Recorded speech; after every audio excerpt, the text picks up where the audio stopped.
Assalamu alaikum students. I hope you all would be fine and enjoying good and healthy life. Today we will discuss our next topic, future perfect continuous tense. Future perfect continuous tense is the last video of this series of tenses. Sorry guys for making too much late video because I was busy in my exams, so I'll try my best to make videos regularly. So let's start our next topic, future perfect continuous tense. हम इसमें पहले इसकी identification देखेंगे उर्दू और English दोनों में कि how कि इसको आइडेंटिफाई करने का मेथड क्या है, वे क्या है। आइडेंटिफिकेशन की बात करें तो इसमें आ जाती है the future perfect continuous tense is a verb tense that describes actions that will continue up until a point in the future.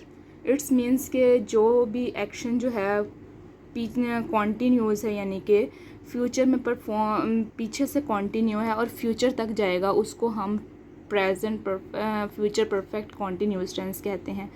At first के ज़रूरत इस बात की है कि परफेक्ट कॉन्टीन्यूस टेंस को समझा जाए। परफेक्ट कहते हैं कि एक्शन परफॉर्म हो चुका हो, ठीक है। पीछे भी मैंने टेंसेस में वीडियो जो बनाई है, मैं टेंसेस पे वीडियोस बनाई हैं, उनमें भी बताया है कि परफेक्ट जो है हमेशा एक्शन परफॉर्म हो चुका हो उसके लिए यूज़ करते हैं। जैसे मैंने खाना खा लिया है, this is perfect continuous tense कि एक्शन परफॉर्म हो रहा हो। अब जब ये दोनों मिलेंगे तो परफेक्ट कॉन्टीन्यूस बनाएंगे। अब कुछ इस तरीके से है कि फ्यूचर कॉन्टीन्यूस टेंस में इसकी अगर हम उर्दू में बात करें तो इसमें यूज़ होते हैं वर्ड्स रहा होगा, रही होगी, रहे होंगे, ठीक है। रहा होगा, रही होगी, रहे होंगे, इसमें जो है यूज़ ऑफ टाइम भी आता है। यूज़ ऑफ टाइम के लिए हम यूज़ करेंगे सिंस एंड फॉर। अब वर्ड रहा होगा, रही होगी, रहे होंगे जो है, अब आप सोच रहे होंगे कि कॉन्टीन्यूस टेंस में भी आता है। कॉन्टीन्यूस टेंस में जब भी आएगा वर्ड रहा होगा, रही होगी, रहे होंगे, तो साथ यूज़ ऑफ टाइम कभी भी मेंशन नहीं होगा। जब भी रहा होगा, ये जो चीज़ जब भी ये जो चीज़ आएगी ना, जहाँ भी ये चीज़ आए तो उसको साथ यूज़ ऑफ टाइम भी लाजमी हो, तो आपने समझना है कि ये फ्यूचर परफेक्ट कॉन्टीन्यूस टेंस है। अब कुछ एग्जांपल्स हम इसकी देखते हैं ताकि हमें मज़ीद अच्छे से इसकी समझ आ सके।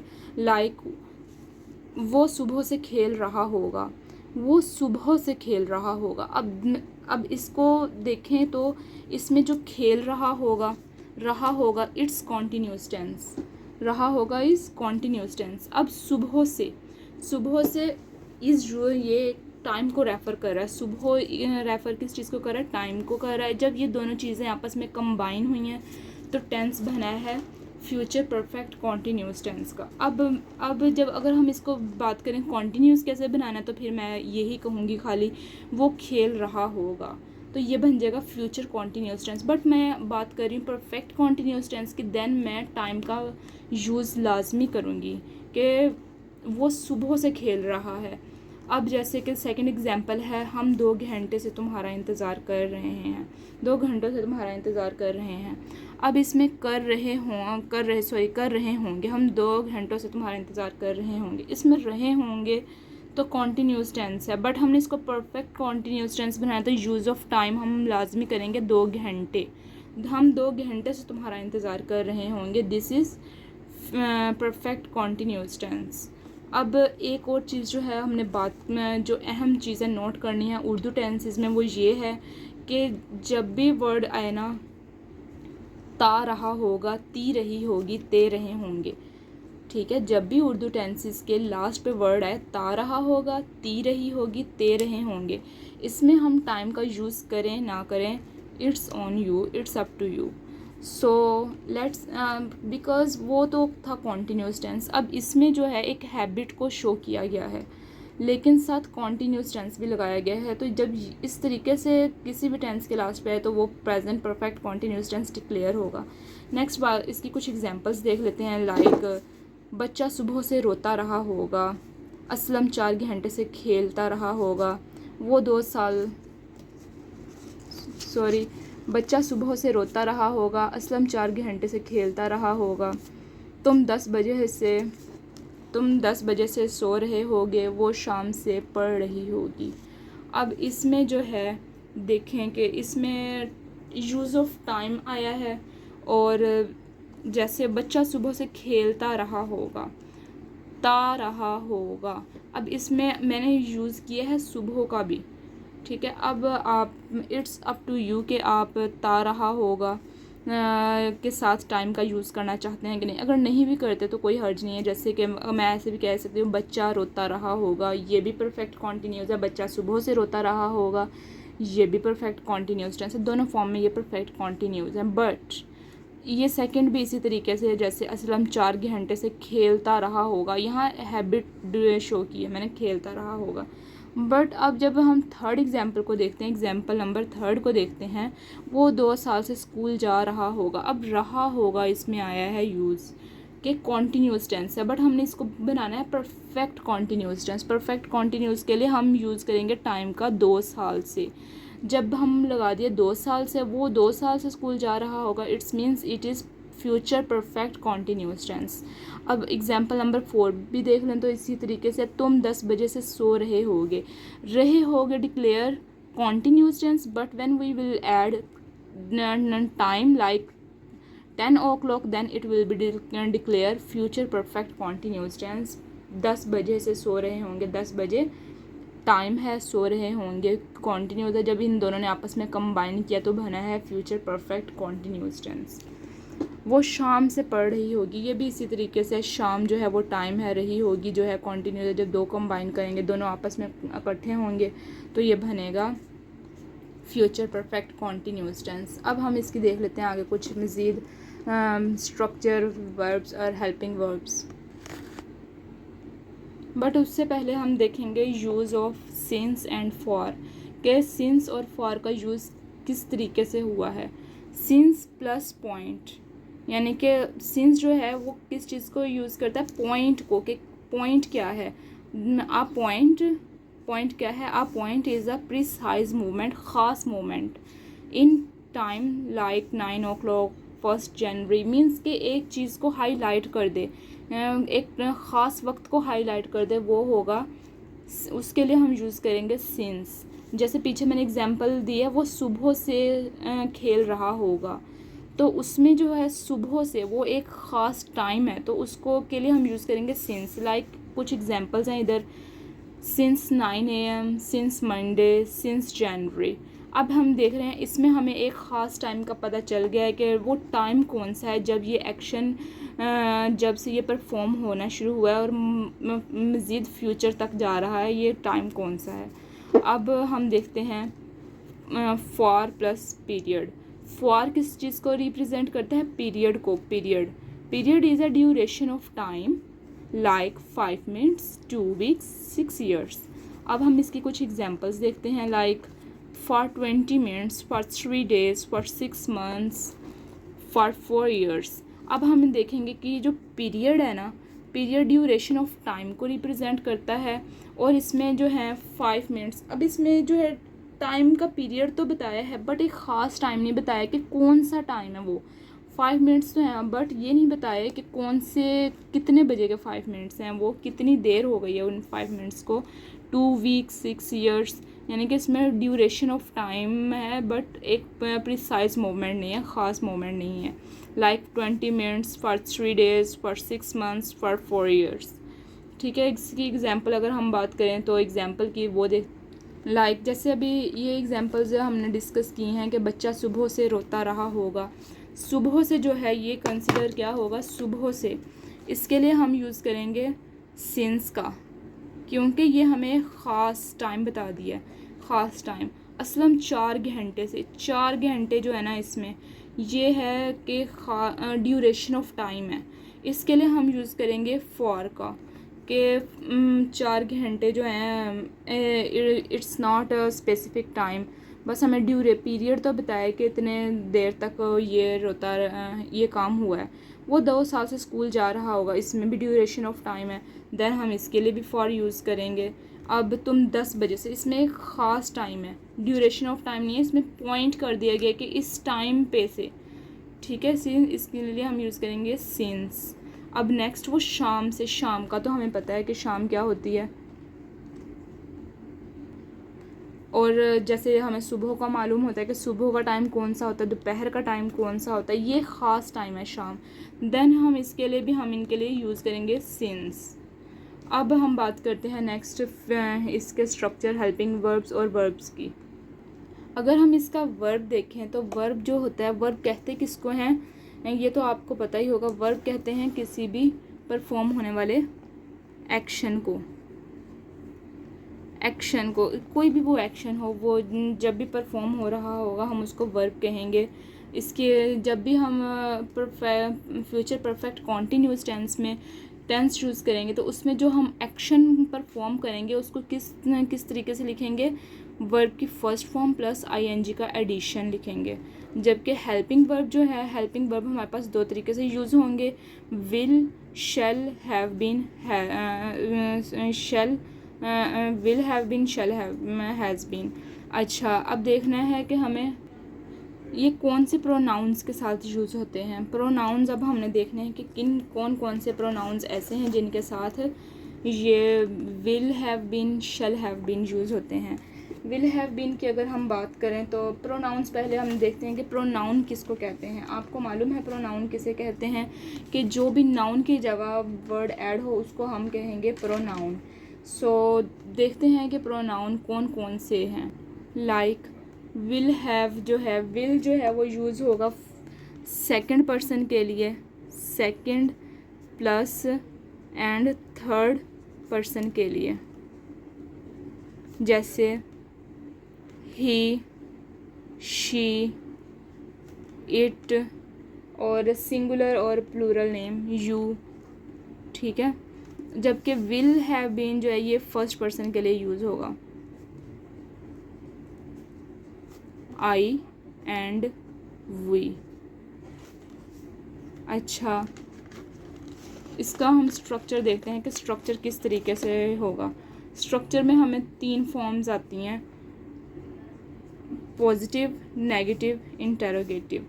पॉजिटिव का स्ट्रक्चर हम देखें तो पॉजिटिव में सबसे पहले यूज़ करते हैं हम सब्जेक्ट, फिर हेल्पिंग वर्ब, फिर वर्ब की first form with ING addition plus object. जबकि नेगेटिव में हम जाएं जिसमें हम किसी चीज़ से डिनाई करते हैं। पॉजिटिव तो होता है अमूमन सिंपल टेंस, कि बिल्कुल ही सिंपल, ना उसमें इन्वेस्टिगेशन होती है ना एनी कोई भी इनकार होता है। अब जबकि नेगेटिव में जो है हम किसी भी बात से डिनाई करते हैं, like subject, helping verb, not. इसका जो स्ट्रक्चर है वो इस तरीके से पहले यूज़ होगा सब्जेक्ट का, फिर हेल्पिंग वर्ब आएगा, प्लस एडिशन होगा, माइनर सा चेंज आएगा नॉट का, फिर हैज़, हैव बीन का, प्लस वर्ब की फर्स्ट फॉर्म विद आईएनजी का एडिशन प्लस ऑब्जेक्ट। अब इंटेरोगेटिव की बात करें, इंटेरोगेटिव कहते हैं इन्वेस्टिगेट करना, इंटेरोगेट करना किसी भी चीज़ को। लाइक इसमें जब भी हम यूज़ करेंगे, बात करेंगे, पहले आएगा हेल्पिंग वर्ब, फिर subject plus has, have been, और प्लस वर्ब की first form with ING addition plus object, और लास्ट पे हम यूज़ करेंगे क्वेश्चन मार्क। क्वेश्चन मार्क जब भी हम यूज़ करेंगे वो हम इंटेरोगेटिव में यूज़ करेंगे। अब इसकी कुछ एग्जांपल्स देख लेते हैं। लाइक वो खेलता रहा होगा, ठीक है, यूज़ किया है वो खेलता रहा होगा। अब हमने इसका स्ट्रक्चर देखना, साथ ही इसमें हमने वर्ब और हेल्पिंग वर्ब्स भी देखने हैं। स्ट्रक्चर जो है ये पहला जो है ये पॉजिटिव है, ये नेगेटिव है, ये इंटेरोगेटिव है। अब ये जो है ना ही, ये सब्जेक्ट है, विल जो है ये हेल्पिंग वर्ब है, ये हैव बीन जो है इस हेल्पिंग वर्ब को मज़ीद हेल्प कर रहा है, ये सारा जो है हेल्पिंग वर्ब डिक्लेयर होगा। प्लेइंग जो है वर्ब की फर्स्ट फॉर्म प्लस आईएनजी का एडिशन है, जबकि ही जो है ये अब फिर सब्जेक्ट है। नेगेटिव में आ जाते हैं। अब नेगेटिव का स्ट्रक्चर अगेन वही subject, helping verb, not plus have been, have और हैज़ बीन, प्लस वर्ब की first form with ING addition plus object. इसी तरीके से अगर हम इसमें आएँ तो ये आ जाता है सब्जेक्ट, फिर ये हेल्पिंग वर्ब, फिर ये नॉट, ये यानी कि वही नॉट जो है, और ये जो है ये हेल्पिंग वर्ब, फिर अगेन यानी कि ये उस helping verb, main helping verb को फिर सब हेल्पिंग वर्ब जो है ये उसकी हेल्प कर रहा है। फिर प्लेइंग जो है वर्ब की first form with ING addition. अब नेगेटिव में आ जाए तो मेन हेल्पिंग वर्ब फर्स्ट पे आ जाएगा, और जबकि सब हेल्पिंग वर्ब जो हैं वो वहीं रहेंगे। लाइक विल जो है फर्स्ट पे आ गया सब्जेक्ट, ये हेल्पिंग वर्ब है, ये जो है ये है हेल्पिंग वर्ब, ये है सब्जेक्ट, ये क्या है, ये भी है हेल्पिंग वर्ब, एंड ये वर्ब की first form with ING addition.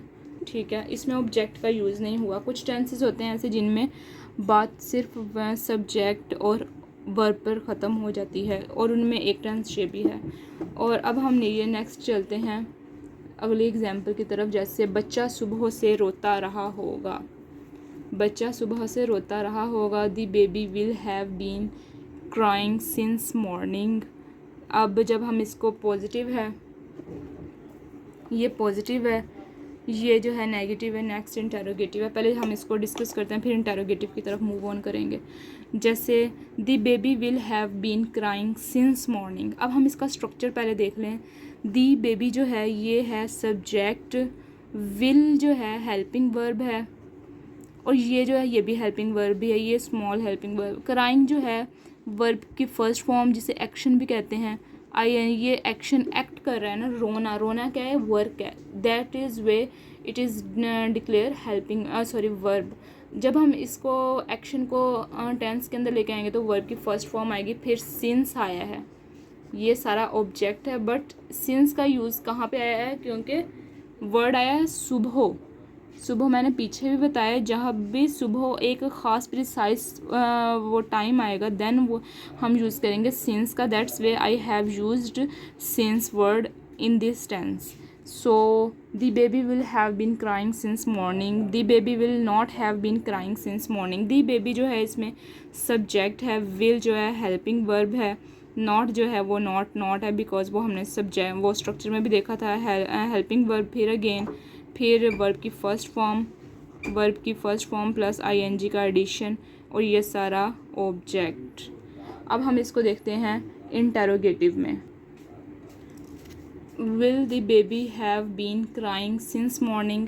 क्या बच्चा सुबह से रो रहा है। इसमें जो है ये हेल्पिंग वर्ब है, और द बेबी जो है ये सब्जेक्ट है, और ये जो है ये हेल्पिंग वर्ब अगेन सब हेल्पिंग वर्ब है, और ये जो है कैरिंग जो है क्राइंग जो है ये वर्ब की फर्स्ट फॉर्म विद आईएनजी का एडिशन प्लस सिंस मॉर्निंग जो है ये सारा ऑब्जेक्ट के तौर पर यूज़ हुआ है। अब नेक्स्ट हम आ जाए एग्जांपल, वही असलम 4 घंटे से खेलता रहा होगा। Aslam will have been playing for 4 hours। Aslam will not have been playing for 4 hours, will Aslam have been playing for 4 hours। अब यहाँ आप एक बात देखिए, लास्ट पे क्वेश्चन मार्क का यूज़ आपने लाजमी लगाना है, क्योंकि इसके बगैर इंटेरोगेटिव टेंस अनकम्प्लीट है। अब असलम, अब इसको हम ट्रांसलेट करते हैं like Aslam will have been playing for 4 hours। For क्यों यूज़ किया, बिकॉज इसमें टाइम जो था ड्यूरेशन ऑफ टाइम था, इसीलिए I have used here for. So next Aslam will not have been playing for 4 hours, ये नेगेटिव में आ गया, ये पॉजिटिव, ये नेगेटिव, ये इंटेरोगेटिव। ठीक है, Aslam will Aslam have been playing for 4 hours, इसमें ये हेल्पिंग वर्ब है, वही अगेन सारा कि ये जो है सब्जेक्ट है, ये जो है हेल्पिंग वर्ब, ये वर्ब की first form with ING addition, ये सारा जो है ऑब्जेक्ट डिक्लेयर हो रहा है। अब एक और एग्जांपल, जैसे वो 2 साल से स्कूल जा रहा होगा। He will have been going to school for 2 years। Again इधर 2 साल जो है ड्यूरेशन ऑफ टाइम है, then I have used here for. He will not है, अब ये जो है पॉजिटिव है, ये जो है ये नेगेटिव है, ये इंटेरोगेटिव है। He will not have been going to school for 2 years. Will he have been going to school for 2 years? So next देखते हैं अगले एग्जाम्पल। तुम 10 बजे से सो रहे होगे। 10 बजे से इसके लिए यूज़ हुआ है since. You will have been sleeping since 10 o'clock। ठीक है, सिंस क्यों यूज़ हुआ है, बिकॉज यहाँ एक प्रिसाइज टाइम है 10 बजे से। You will not have been sleeping since 10 o'clock. Will you have been sleeping since 10 o'clock? ये जो है ये पॉजिटिव, अगेन वही स्ट्रक्चर, ये नेगेटिव और ये इंटरोगेटिव। आई होप आपको अच्छे तरीके से समझ लग रही होगी। बस थोड़ी सी एग्जांपल्स और देख लेते हैं ताकि और अच्छे तरीके से जहन नशीन हो जाए। वो शाम से पढ़ रही होगी, वो शाम से पढ़ रही होगी, ख़ास टाइम है, एक प्रिसाइज टाइम है, पढ़ रही होगी। कॉन्टीन्यूस बोथ ने कंबाइन किया, फ्यूचर परफेक्ट कॉन्टीन्यूस बन गया। She will have been studying since evening, positive tense है। नेक्स्ट है she will not have been studying since evening, ये नेगेटिव टेंस है। नेक्स्ट आ गया will she have been studying since evening, ये interrogative tense है। ठीक है, अब नेक्स्ट हम एक और एग्जांपल, लास्ट वन, मैं कल लाहौर जाऊंगी, लाहौर जा रही होंगी, मैं कल लाहौर जा रही होंगी। अब कल it's also specific time, so I shall have been going to Lahore since tomorrow, I shall not have been going to Lahore since tomorrow, shall I have been going to Lahore since tomorrow. Sorry, इसके आगे question mark लाजमी आना है। तो ये जो है ये क्वेश्चन मार्क का है, ये नेगेटिव का है, ये पॉजिटिव का है। और इसमें जो है सिंस का यूज़ हुआ है बिकॉज जहाँ पे कल आया है, कल जो है एक ख़ास टाइम है, इसीलिए ये टाइम में जो आएगा सिंस का यूज़ होगा। आई होप कि आपको इस वीडियो की बहुत अच्छे तरीके से समझ आई होगी, क्योंकि मैंने बहुत ही डिटेल में समझाया है। अगर आपको वीडियो बहुत ज़्यादा अच्छी लगी है, पसंद आई है, तो कमेंट सेक्शन में अपने कमेंट्स ज़रूर कीजिए। और तब तक के लिए मुझे दीजिए इजाज़त। मिलते हैं हम नेक्स्ट वीडियो में नेक्स्ट टॉपिक, न्यू टॉपिक के साथ। अल्लाह हाफिज़।